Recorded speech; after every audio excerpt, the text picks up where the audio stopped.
Well, cleanup continues in the city of Lancaster after the weekend snowstorm buried the city in about a foot of snow. Fox 43's Colin S. has the latest update on when streets may be cleared.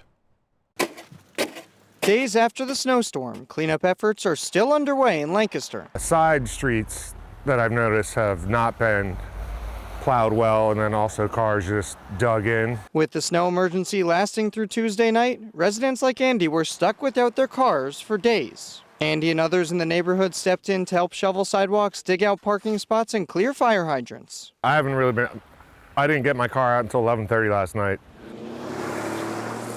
This is all the city is asking for, just 3 feet of sidewalk. But without it, people enter into traffic. Clearing 3 feet keeps your neighbors safe and moving.